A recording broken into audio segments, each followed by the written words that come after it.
In a universe that almost is, just out of reach beyond the edge of reality, mysterious forces underlie the fabric of existence.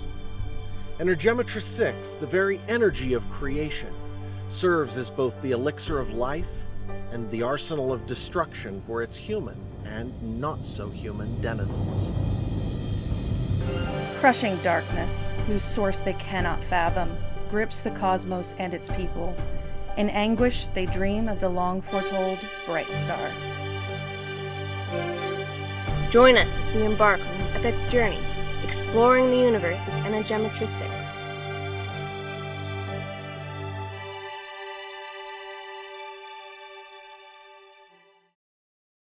And we're live, and this is the Energematrice 6 podcast, and we are on episode 18 now, I think? Yep. And welcome, everybody. Glad to be here today. Thank you, Mel. We have second and first, oldest and second here today to record their parts. We're on... Quit smirking at me. We're on Genesis of a Dark Age, the first story in From the Void. And we stopped about halfway through last week. So I think that's...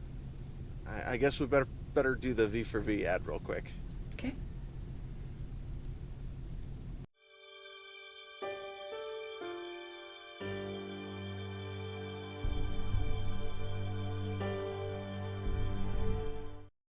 The Energematrice 6 podcast operates on a value-for-value model. That means that we hope if we provide some value to you in your life, that you'll return that to us in whatever way you can manage. If you're interested, head over to e6universe.com and sign up for our email list to get our free ebooks, and hopefully buy a physical book or some merch while you're there. Or if all you can manage right now is to leave us a good review somewhere, 5 stars or some kind of positive rating, that's more than appreciated. Thank you.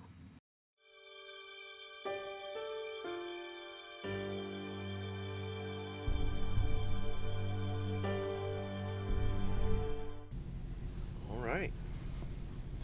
And with that, let's get to it. All right. Ready when you are, Mel. All right. Annie, on the other hand, relaxed, and her attention fixed on this new speaker, as if she had finally found what she was looking for. Who asked you, ratting? Stegler ground out between clenched teeth. Paul snorted again, this time in amusement, and raised a hand in greeting. Seaver, it's good to see you. Can always count on you for a dose of honesty. Seaver Ratting snorted in turn. His face twisted in disgust, but his eyes twinkled. Not much good to be found around here, that's for certain. Seeing you is an improvement, though. The admission was grudging, though he did send a smile in Paul's direction. One of the council grumbled. Why'd you have to let him in? Paul stared the man down, but before he could speak, Ratting's glare once more assaulted the council, and the twinkle in his eyes turned dark. These fools, strutting around in their brand new dresses, claiming they have the right to tell everybody what to do. What does telestry even mean, Stegler? Telestry? Paul raised an eyebrow, looking around at the council, who shuffled sheepishly. A few folded their hands behind their backs to hide the lace edging the sleeves of their robes. That lace had to have come with them from Earth in someone's personal luggage. Ateria couldn't produce such things yet, certainly not in any quantity. Stegler's mouth turned down at the corners in distaste, but he answered quickly enough. It was all we could think of, Paul. The Telestry's an advisory council to consider the effects of Energematrice 6 and technology upon the population as a whole. The robes were... your idea. Ratting smirked triumphantly. And you went along. Stegler shot back. He shook his head in frustration and turned to face Paul squarely. Even Seaver was worried enough about the situation to join as a founding member of the council, Paul. This is deadly serious. It was Ratting's turn to look uncomfortable, and he nodded grudgingly. Somebody had to keep an eye on you. I don't trust you, Stegler. Stegler shook his head, exasperated, then looked back to Paul. Something has to be done. You are the only hope we have left. The people are ready to destroy every scrap of technology we brought with us. Without Lastus or some other handy target, they're blaming Energematrice6 for what happened on Earth. Any technology we brought here is fair game. They've already started wrecking whatever they can lay their hands on. Luddites. The grumble came from somewhere in the knot of council members. They all held the same sentiment.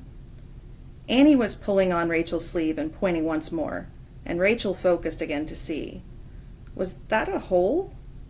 The monster, whatever it was, had apparently dug a hole under the edge of the barrier, and she looked over at it just in time to see it pop up under the barrier, a triumphant look on its ugly face, before it started determinedly toward them, fading away once more. Paul considered Stegler for a long moment, then asked, If I told you 5 ships full of Lastus goons were preparing to descend on Eteria, would that change anything? It was then that Rachel decided she had to do something to stop the creature herself. She stopped paying attention to the conversation and focused, creating a bubble of blue power, invisible to the naked eye, around the entire little cluster in the middle of Paul's larger clearing. Blue was her specialty, and it was perfect for stopping physical motion. Seaver was only just inside the bubble, but it should be enough. When she looked up, she caught a sharp glance from both Seaver and Paul, but Stegler was still talking. Are you certain? He seemed taken aback. Paul sighed, once more giving the council his attention. No, there's no indication of that yet. He shook his head. But there may be worse things out there even than Lastus Rowland. As if on cue, the little monster bounced bodily off the shield Rachel had been constructing, becoming visible not just through Energematrice6, but to her physical eyes as well. It let out a snarl that sounded like it was gargling gravel and reared back to punch her shield, with a fist that looked like a small boulder. Paul and the council stared at it in shock, but Seaver Ratting must have noticed something before it actually reached the shield, because she felt his power reaching out to seize the thing. Whatever it was sensed Seaver's power before it coalesced fully, and it leaped straight at him. Annie moved unexpectedly, and when Rachel looked down, the little girl was up and running toward Seaver. Rachel caught a scared, determined look on her face. Then she passed through Rachel's bubble, and, because she hadn't designed it to withstand impacts from the inside, the shield burst. After that, everything happened at once. The monster, barely chest high on Seaver, lunged for him. Annie passed directly behind it, and Rachel caught a flash of something shiny from the little girl's closed fist as she punched the monster in its back, as high as she could reach. Seaver blasted the thing backward with a gout of Energematrice6. It flew through the space Annie had just been occupying as the little girl stopped short in her run and turned to grab around Seaver's leg. Rachel blinked, and Paul and the council came to life once more, breaking through their shock. What in blazes? Voids, what is that? It was a good question. Now that the monster was stunned or dead, it was clearly visible. It had lumpy gray skin that might have been made of rock or clay based on the texture. The arms and legs seemed too long for its body, splayed out across the ground as they were. By far its most arresting feature was the eyes, huge, black, and almost flat. They stared lifelessly, for it was almost certainly dead, based on the green slime that coated its torso, oozing from a great gash in the middle of its lower back. Rachel shot a look at Annie, still clinging to Seaver's leg. Nobody inside the clearing besides her and John had been in a position to see what the little girl had done when she was behind it. What was that flash she'd seen? It could have been a knife, but how could such a small child effectively stab something like that? And Rachel would have sworn she had no knife before. Paul held up a hand for calm, walking toward the strange creature, now collapsed on the ground in what could almost be mistaken for a heap of rock and gray mud. Did you arrange that, old friend, as a demonstration? He looked at Seaver Ratting, somewhere between amused and curious. The crowd, meanwhile, was obviously confused. The entire incident had only taken perhaps 3 seconds, and even Rachel, who had been looking right at it the whole time, wasn't sure what she'd seen. Seaver laughed and shook his head. Wasn't my doing. He shot a sharp glance down at the tiny girl still clinging to his leg. The rest of the council paid Annie no mind at all, pointing at the thing and gabbling like geese. With a twinge of disgust, Rachel wondered what they would have done without Seaver or Annie, or even her. Died one by one, probably, she thought. As you see, Paul addressed them sternly. there are more things than we know lurking out in the darkness of space. Rachel snorted. Eteria was far from the darkness of space. Paul sent her a quelling look, though, and she held her tongue. Ratting, still standing several paces back from the council, let out a sharp laugh. Even you haven't seen the worst of it yet, Paul. Paul glanced over to Ratting, his expression grave, and asked, Why? What have you seen, old friend? Other than that, I mean. Ratting opened his mouth to answer, then seemed to think better of what he'd been about to say. Instead, he shook his head and grimaced, as if from some sort of internal pain. He looked Paul directly in the eye and spoke. From the void they come, beyond the edge of the real, untouched by the power of creation, inimical to light. Everyone knew Seaver was some sort of mystic or prophet. Not many ever got to see exactly what that meant, however. His words, obviously some sort of prophetic utterance, had stilled the council. Seaver's hand rested on Annie's shoulder, and his attitude was once more that of a crotchety old man when he spoke again. The situation here sucks, but they have no idea what you're fighting. Me? I've seen it.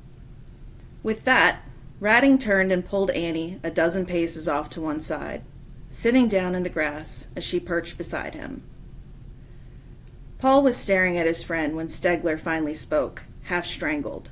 Well, if you must go, will you at least advise us before you leave? Or speak to the people? He gestured at the surrounding crowd, now beginning to slowly disperse. Apparently, only the front ranks had seen what happened with the strange monster. Some few still stared transfixed at the odd lump on the grass. Paul chuckled dryly, without humor, then nodded. Give them what they want. Stegler looked like a deer in the headlights of an oncoming vehicle. But we'll starve. Paul shook his head. You said the Telestry is a council to advise them on the effect of Energematrice 6 and technology. So advise them. Stegler shook his head in turn. We've told them the technology's necessary. They won't listen. Paul closed his eyes and shook his head. Not all of it. Let them destroy the Energematrice 6 technology. Every one of you has the gene. You can use the power yourselves. Preserve the necessary tech. The old tech. Let the rest go. He scowled at them. Now leave us in peace. We'll be outbound again after lunch. Stegler thought over Paul's suggestion for a moment, then nodded slowly. I suppose.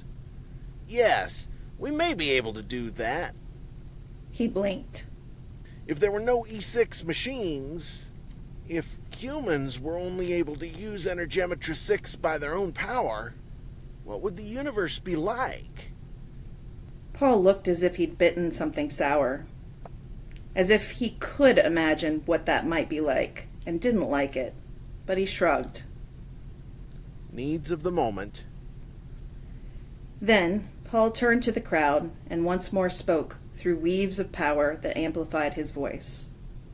The council's deliberation is complete. Please return to your homes. They have reached a decision and will announce it to you within the day. I bid you farewell, people of Eteria. One by one, the council paid their respects and turned to straggle away with the crowd. As they trudged down the hill, Paul spoke once more to their retreating backs. I cannot be your king. I may at best be your advisor. At worst, a guardian against the darkness. He eyed the strange form still laying on the grass.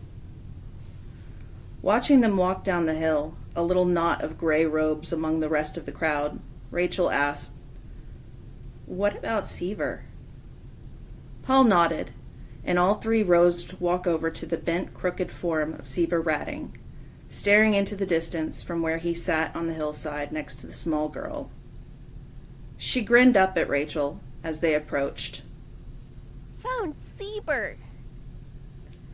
She looked over at the strange corpse. And a monster. I scared the others away too. Her obvious pride at this announcement left Paul frowning. Obviously, he didn't understand the role she'd played in the little drama.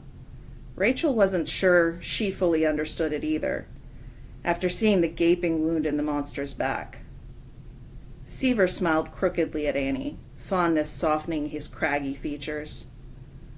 Paul asked, Are you all right, old friend? Seaver shrugged. It never touched me. What was it?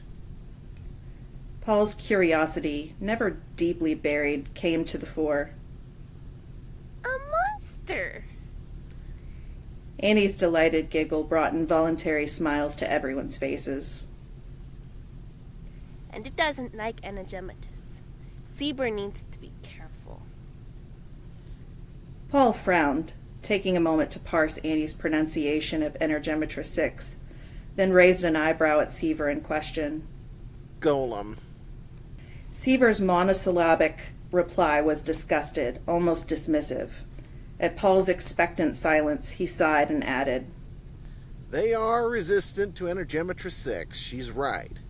And bloody hard to see unless they want to be. Paul asked. Should I stay? Seaver laughed. They mostly leave us alone. Took a disliking to me a while back. She's right about that, too. He glanced ruefully over at Annie, who turned to hug him tightly. What about her? Paul asked. Seaver laughed, patting the little girl on the back. Stray. Found her and took her in. We're good for each other. Paul nodded, accepting the explanation without question. Well, she needs to be careful. That thing could have hurt her. Yes, it could. Seaver gave Annie a look, and Rachel couldn't help but see the layers of meaning in the statement.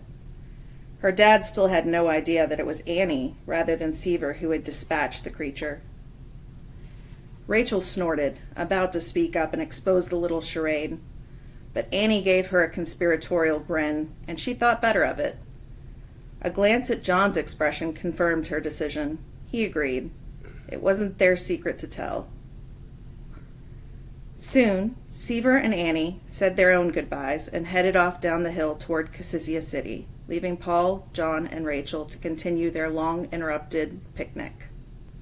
It felt a little strange to simply sit back down and pick up where they'd left off, but Rachel found herself a bit amused as well. After a few bites, she asked, "Why'd we come back anyway, Dad?" Paul sighed. I should say it was to check on them, but the real answer? I came back because I missed the sky.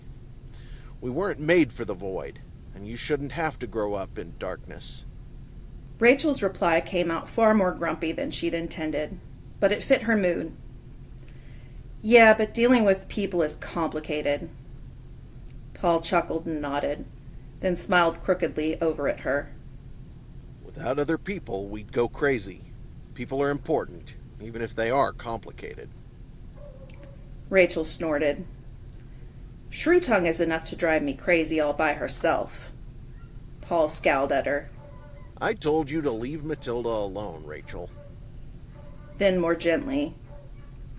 She's just trying to help. Lightmaker knows we get little enough of that. Rachel bit back a retort with some difficulty. Her dad deserved better from her than a vented spleen. She wasn't really angry at him anyway. Paul was the best dad she could imagine. Through everything that had happened to them, she didn't really know why she was angry.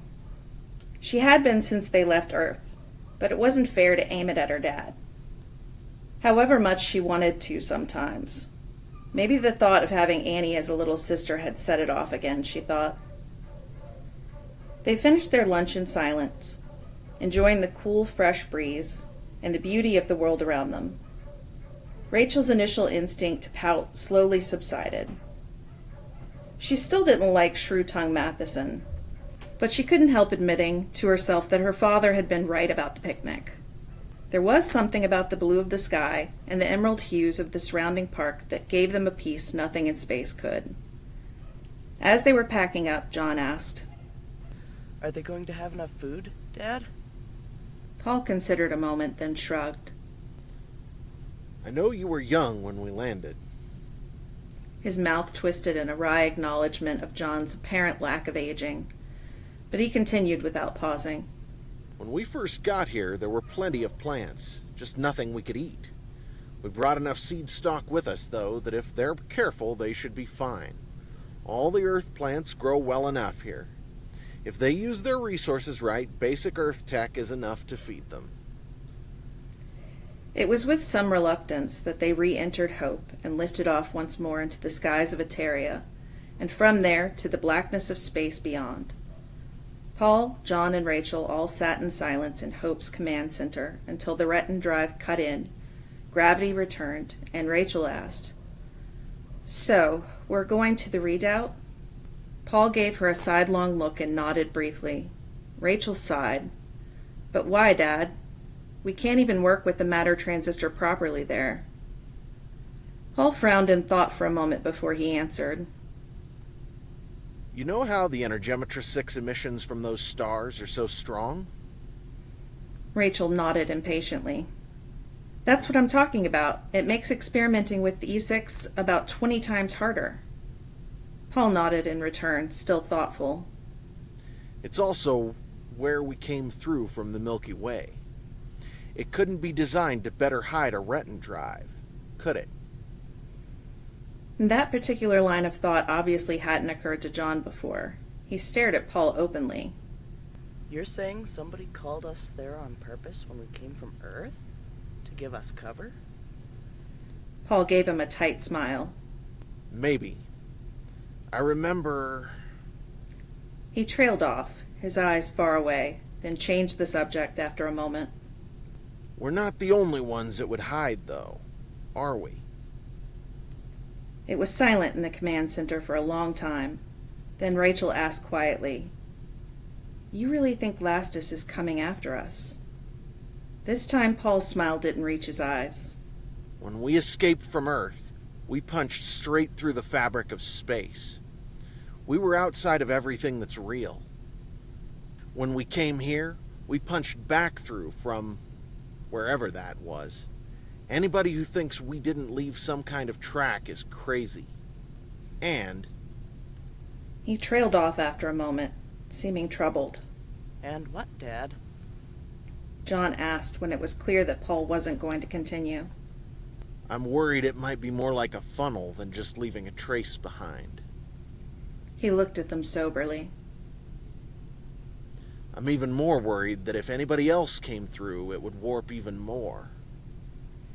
It took a moment for both of them to digest Paul's statement, and John's reply was puzzled, almost dubious.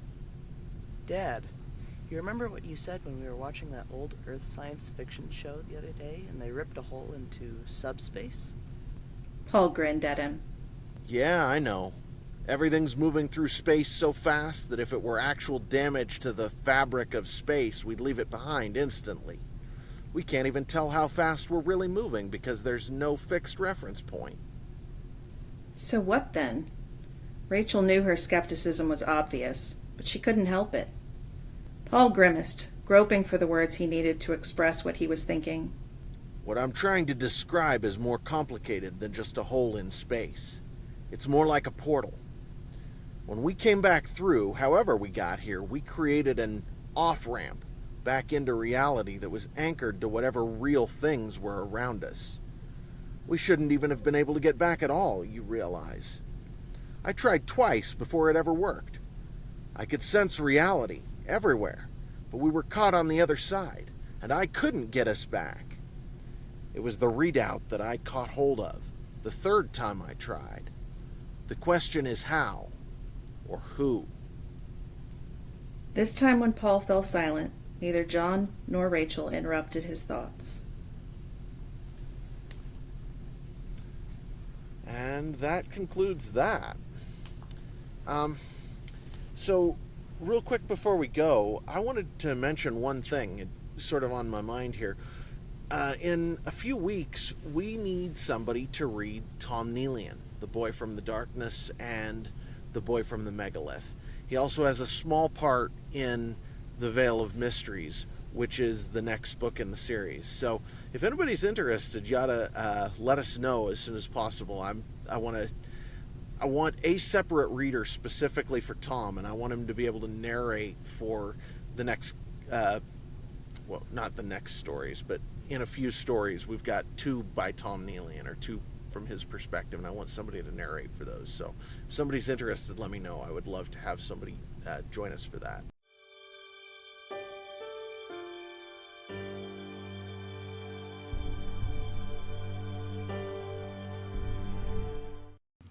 The Energematrice6 podcast is made possible by North Arrow Coffee.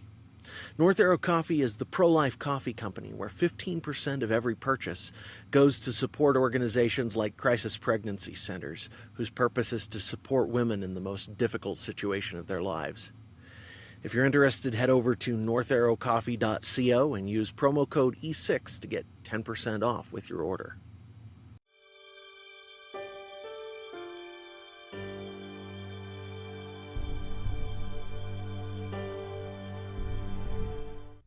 The advertisements featured did not necessarily represent my endorsements or views. And with that said, thank you, Mel. I appreciate it. And thank you, Oldest. Thank you, Second. Good job, everybody. And we will catch everybody next week. Thanks all.